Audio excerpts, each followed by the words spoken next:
bombang sumisira sa aming lahat.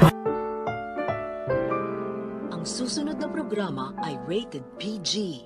Ito ay nangangailangan ng patnubay at gabay ng magulang para sa mga batang manonood.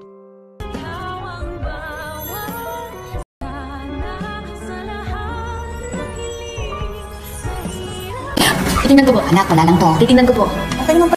Bagay na bagay talaga itong si Carlos at si Moira dahil kung makaasta ang dalawang ito ay akala mo mga perfect at sila pa talaga itong may lakas ng loob na maggalit-galitan. Ikinagagalit ng bulol at uutal-utal na si Carlos ang kissing scene daw ni Lynette at ni Robert.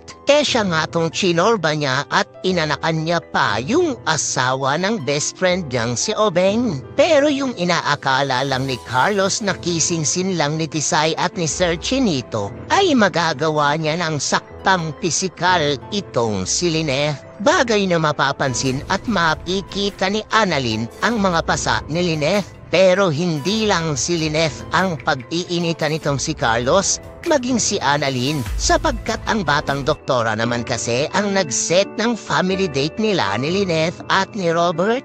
At bukod kay Carlos na naggagalit-galitan at feeling walang bahid ng dumis, ay isa pa itong bahugbilat na si Moira, na akala mo walang ginawang kasalanan kung makasumbat. Sila namang dalawa talaga ni Carlos ang may ginawa talagang mga karumal-dumal na kasalanan kay Robert at kay Lynette.